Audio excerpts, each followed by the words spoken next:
Muito bem, amigos, estamos então de novo aqui na Imagem TV com mais um paulochagas.net. É um prazer estar de volta com vocês e estamos ao vivo a partir de agora. E claro, muitas coisas a comentar para vocês, muitas coisas a dizer. E hoje eu quero começar de novo com aquele papo futebol, rapidamente, para que a gente possa abrir com mais descontração, com mais informalidade essa nossa conversa. Houve uma brincadeira do pessoal corneteando por que eu não fui no estádio domingo para assistir a Chapecoense e o Internacional de Lages. Eu torço em Santa Catarina exatamente para esses dois times, a Chapecoense e o Internacional. Mas aconteceu uma peculiaridade muito importante na minha vida, que eu havia tido um compromisso com a minha pequena filha de 7 anos para levá-la até o teatro para assistir a peça do Fusen, se não me engano, alguma coisa nesse sentido. Então, era um compromisso de pai para filha e eu não podia decepcionar minha pequena, então não fui ao estádio, até porque eu não queria ver os meus dois times se degladiando de qualquer forma. Foi uma justificativa meio paliativa até da minha parte, mas é verdade. Mas de qualquer forma, o Internacional de Lages fez o seu dever de casa, conseguiu superar a Chapecoense, que já havia vencido o Inter por 2 oportunidades lá em Chapecó, uma por 5-0, outra por 2-0, e o Internacional aqui fez então 2-1. Um jogo bastante importante para as pretensões da equipe colorada, que ainda tem um outro compromisso neste final de semana e precisa ratificar esta boa campanha. Enfrenta o Figueirense lá em Florianópolis e de olho com a possibilidade de ficar com a terceira vaga da Copa do Brasil para disputar em 2016. O Inter precisa de, no mínimo, um empate ou de vencer tranquilamente o Figueirense, porque se vencer, só depende então de suas próprias forças, vencendo o Figueirense lá em Florianópolis. A Chapecoense não importa de quanto vencer o Criciúma, se caso vencer o Criciúma em Chapecó, e o Inter estará então classificado para a Copa do Brasil e de quebra ainda para o Brasileirão da Série D do ano de 2016 e, claro, tranquilamente na Série A do Campeonato Brasileiro, aliás, do Campeonato Catarinense de Futebol. Então, a Chapecoense precisa, de certa forma, golear o Criciúma em Chapecó e torcer para um tropeço do Internacional de Lages diante do Figueirense. E olha, apesar do Figueirense já estar também classificado para a final, juntamente com o Joinville, eu acho que o Figueirense não vai, assim, facilitar as coisas. Eu sei que o time vai em campo com vários jogadores reservas, o próprio Internacional também estará bastante modificado, porque tem aí 6 ou 7 jogadores fora por causa de lesão e por causa de cartões amarelos, entre outras coisas, e o Inter também vai bastante desfigurado para este jogo diante do Figueirense em Florianópolis. Então serão 2 equipes reservas em campo praticamente, e que vença a melhor em Florianópolis. E já também os principais jogadores do Internacional, principalmente o Reinaldo e o Marcelinho, já não estarão em campo, já não estarão mais sendo parte do grupo do Internacional. Talvez até acompanhem ainda esta última partida lá do banco, assistindo de qualquer forma, porque ainda integram o plantel do Internacional até este domingo e depois estarão desligados do Inter de Lages.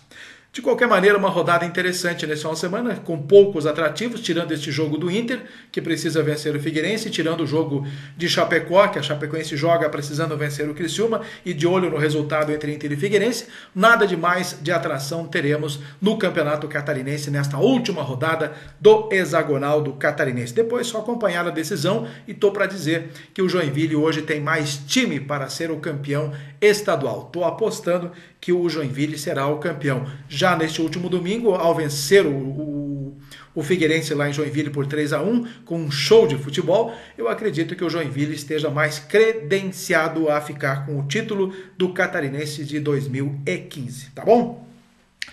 O movimento vem para a rua. Houve um paralelo muito grande de conversas a respeito deste movimento, principalmente não nas repercussões da importância do movimento, mas o que se falou, o que se bateu em cima foi quanto ao número de pessoas que desta vez foi para as ruas. Muito bem, a quantidade de pessoas pode até ter diminuído, sim, mas a necessidade de mudança, o pedido de mudança no coração de muitos brasileiros, isto realmente não aconteceu.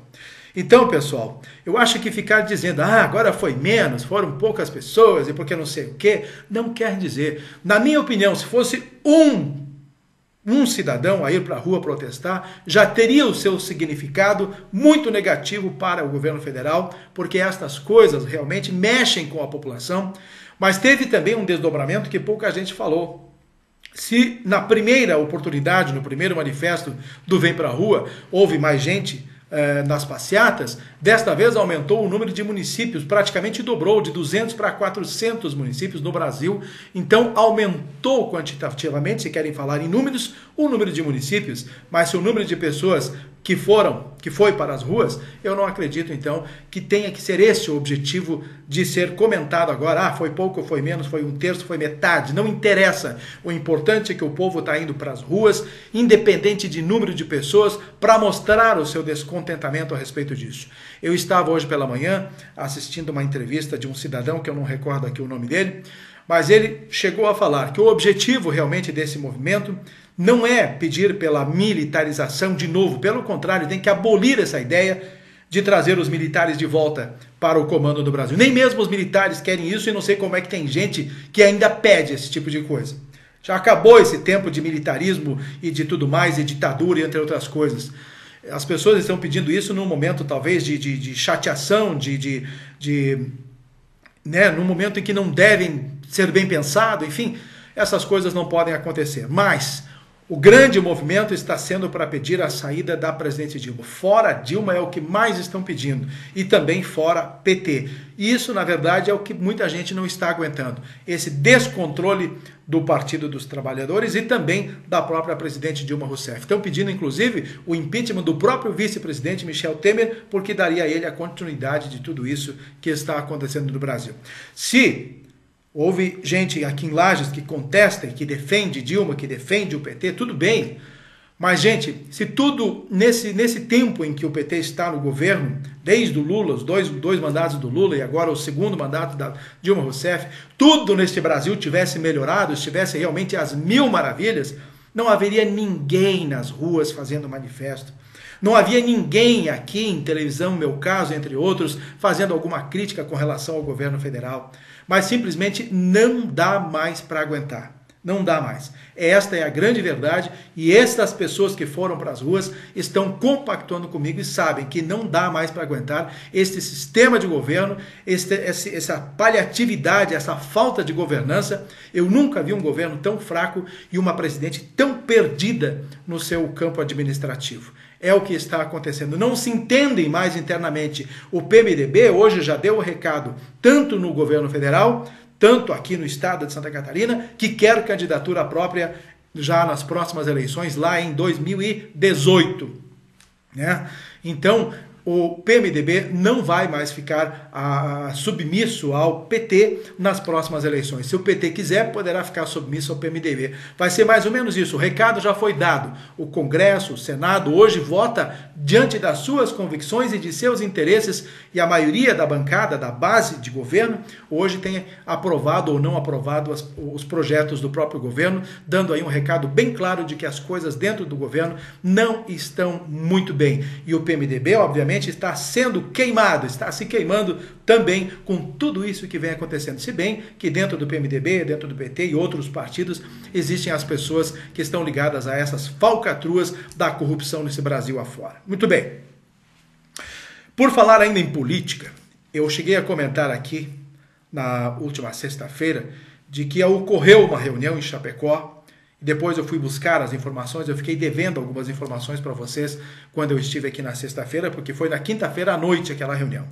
Muito bem, a reunião em Chapecó, ela envolveu especificamente lideranças ligadas ao PSD, ligadas ao governador João Raimundo Colombo. Empresários, embora tenha sido organizada esta reunião, este jantar lá em Chapecó, com essas lideranças do PSD, foi organizado pela ACIL, aliás, a SIC, Associação Comercial e Industrial de Chapecó, entre outras entidades, como a CDL e entidades de classe, que criaram e organizaram este movimento desse jantar em Chapecó. Lá estava o presidente da Assembleia, o Gelson Merizio, como principal convidado da noite, foi o principal palestrante.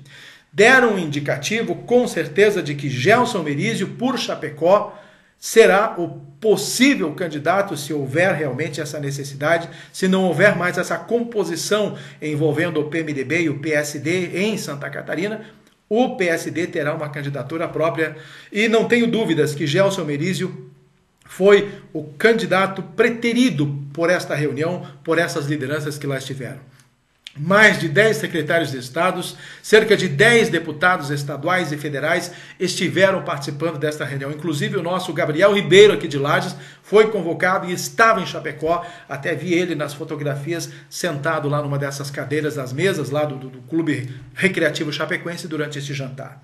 Então, internamente em Santa Catarina, o PMDB também está dando o seu recado. Fez neste final de semana várias reuniões em vários municípios do estado de Santa Catarina e também consolidando a ideia de que vai ter candidatura própria. Até porque a gente sabe, foi um acordo prévio entre Raimundo Colombo, o PSD, que o PMDB voltaria a ter candidatura própria nas próximas eleições e já sugestionam também o nome do senador Luiz Henrique da Silveira, que termina assim o seu mandato de senador, né? Ele está aí terminando o seu mandato de senador, voltaria à carga então com o seu nome para a candidatura ao governo do estado de Santa Catarina. Tudo parece, claro, muito cedo, nós estamos apenas há 4 meses de um governo que está iniciando e já falando em eleições de 2018, mas é impressionante como isso tudo está hoje sendo arranjado, sendo articulado.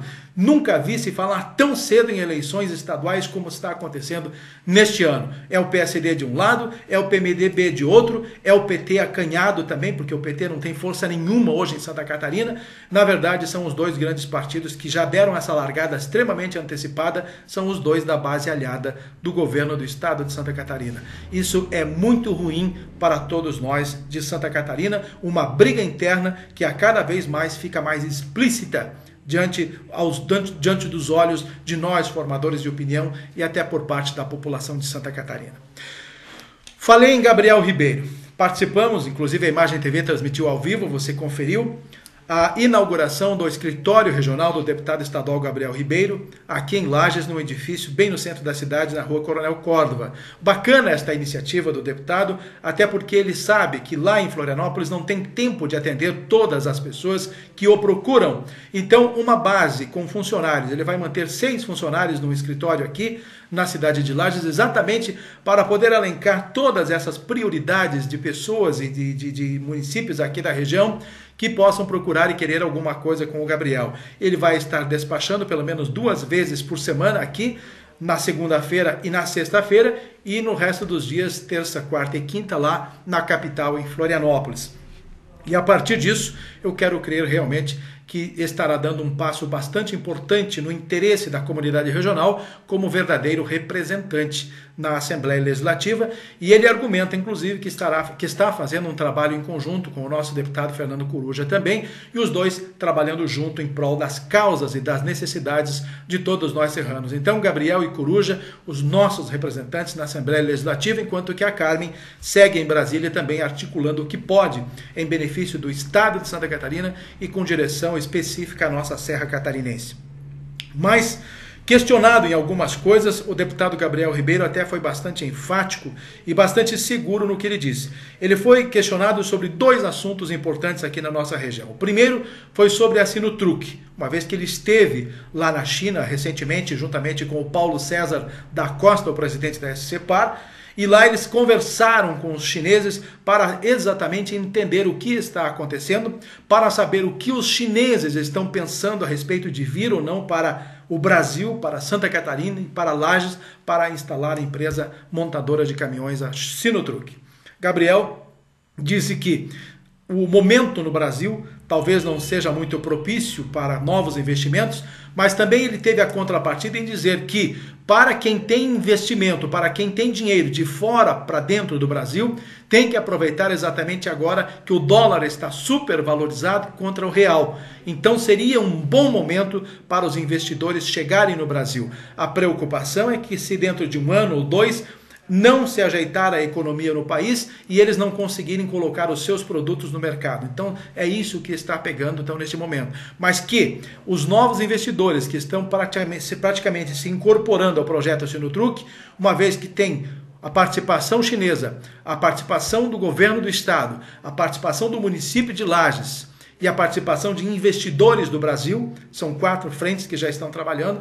O Gabriel Ribeiro foi bastante enfático que dentro dos próximos dias, dos próximos meses, teremos uma resposta positiva e começa definitivamente então a terraplanagem lá na localidade de Índios. E por falar em terraplanagem, já teve a licitação, a empresa ganhadora já é sabida, nós já sabemos qual é a empresa que venceu, aliás, já teve uma empresa vencedora, eu não sei o nome, obviamente, mas já tem uma empresa apenas aguardando a afirmação da Sinotruc em se instalar em Lages para começar a terraplanagem. Obviamente ela não vai começar a terraplanagem se não tiver um resultado positivo, dizendo afirmativamente que a Sinotruc realmente vai se instalar no município de Lages.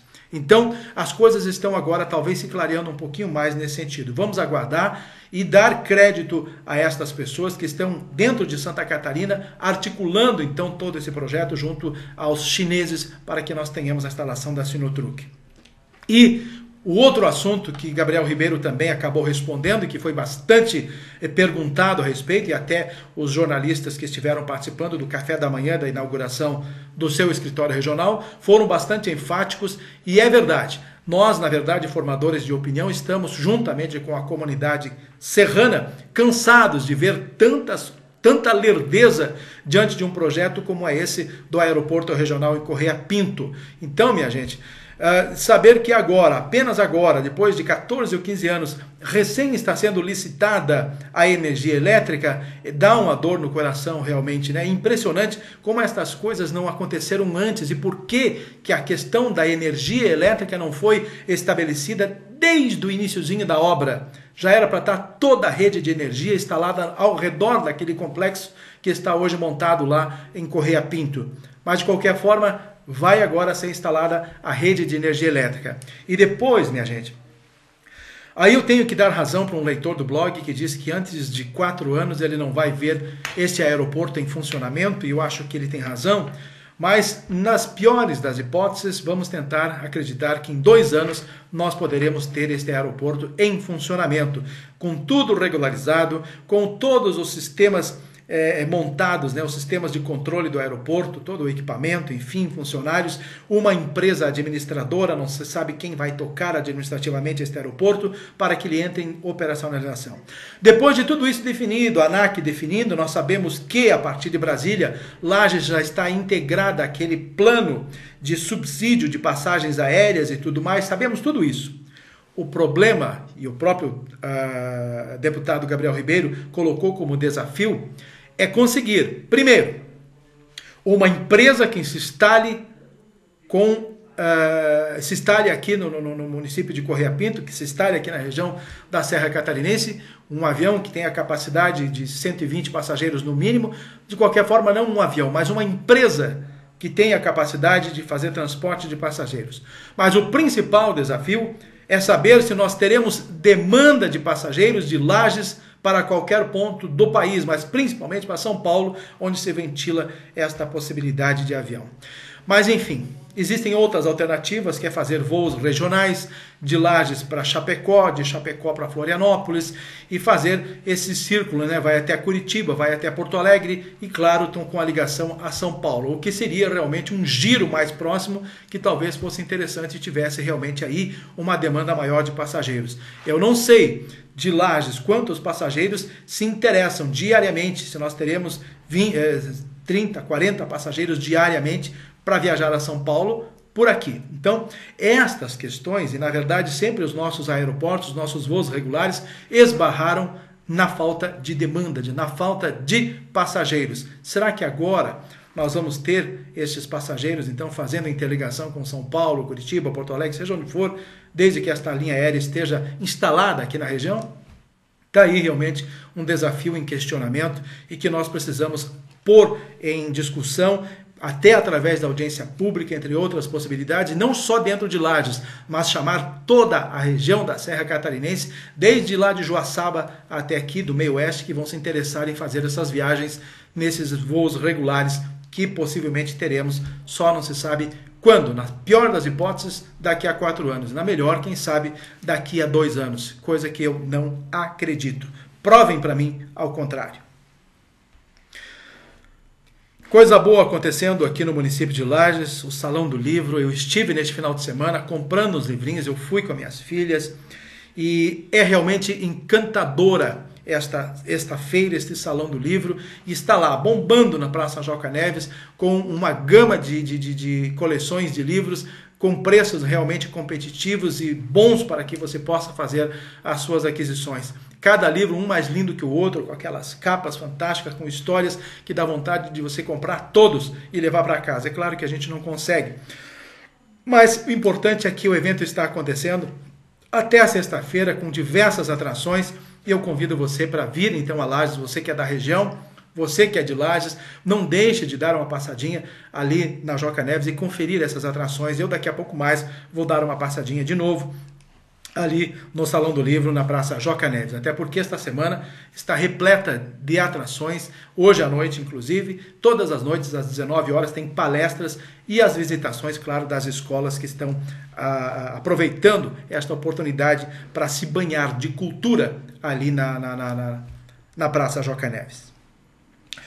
A informação de que a Festa Nacional do Pinhão tem, ou melhor, não a Festa Nacional do Pinhão, mas principalmente a licitação para a coordenação dos bastidores, da programação nacional, enfim, para a organização da festa.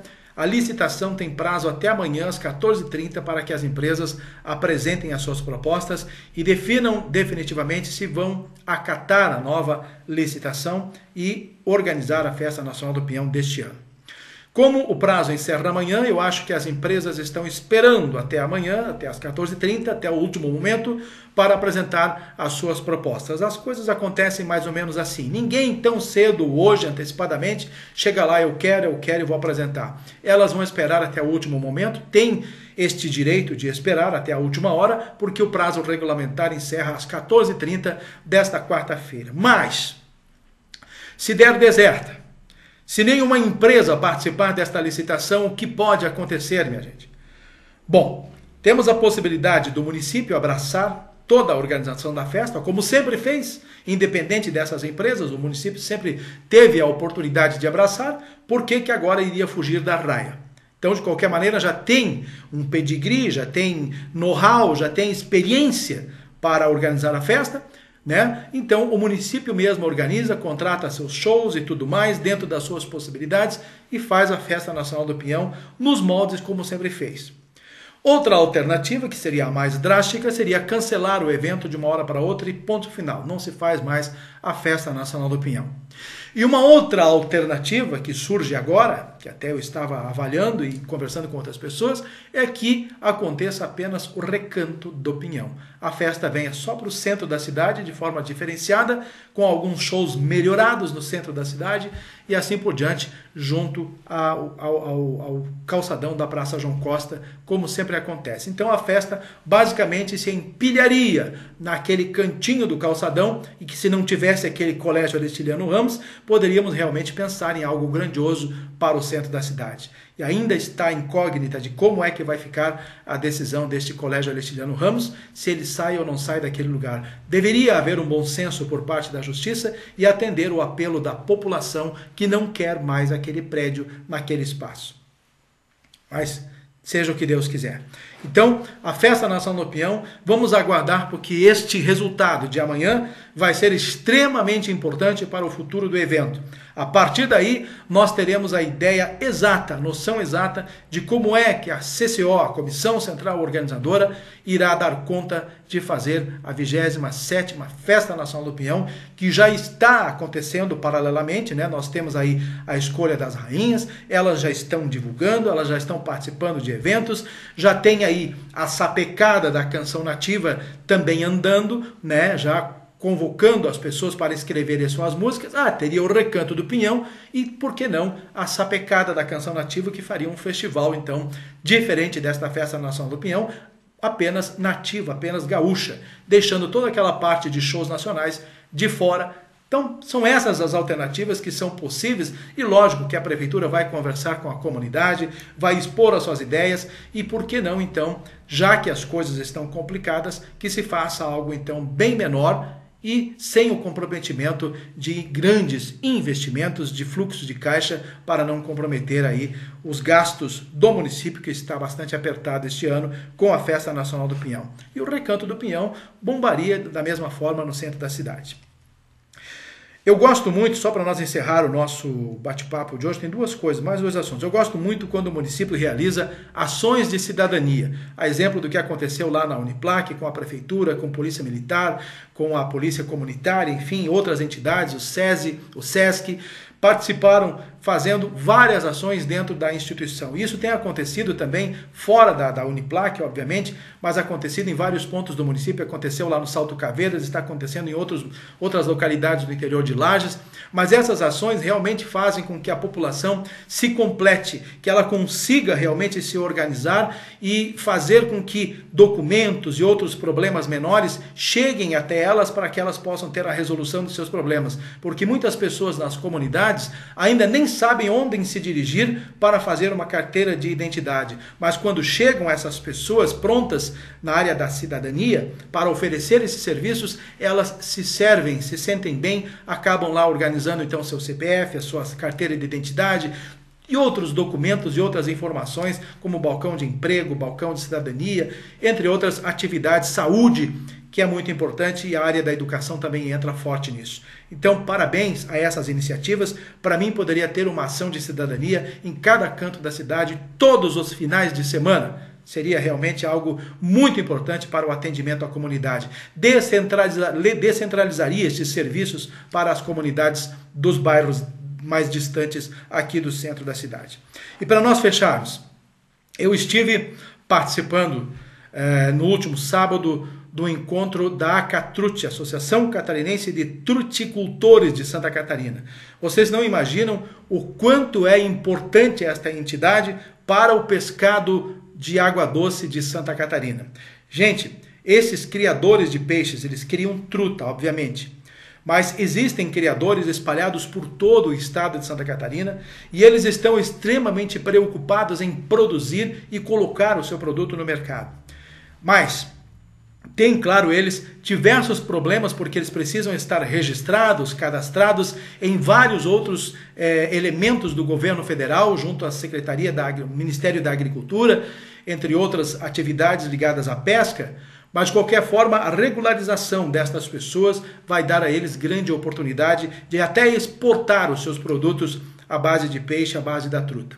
E nisso tudo, logo em seguida, nós visitamos a Belo Peixe, a fábrica de peixes que vai começar a funcionar agora no final deste primeiro semestre, no início do segundo semestre, e pela primeira vez nós entramos na fábrica, ela já está toda equipada, faltam só apenas alguns complementos para ela entrar em operação na parte hidráulica, né, o puxamento de água para as máquinas, a energia elétrica das máquinas, o resto tudo já está montadinho. Fantástico aquele ambiente que o Wilson Isidoro construiu, totalmente dentro das normas do Ministério da Agricultura e de todas as unidades sanitárias do país, e realmente um cuidado muito grande com a alimentação.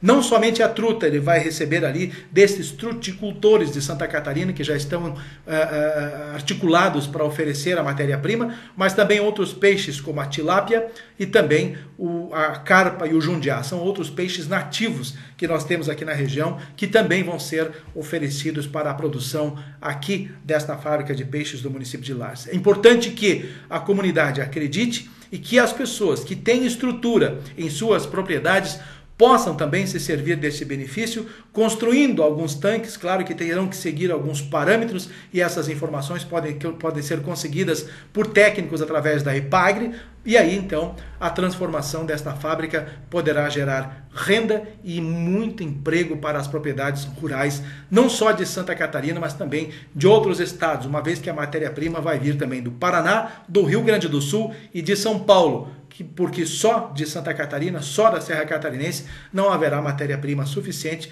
para a total capacidade de produção da Belo Peixe. Então, assim nós encerramos o nosso programa de hoje com essas informações boas aqui da nossa Serra Catarinense, do nosso município de Lages. Quero deixar a vocês um grande abraço e dizer que sexta-feira, se Deus quiser, estaremos de volta aqui de novo às 10 horas da manhã. Um grande abraço e até lá.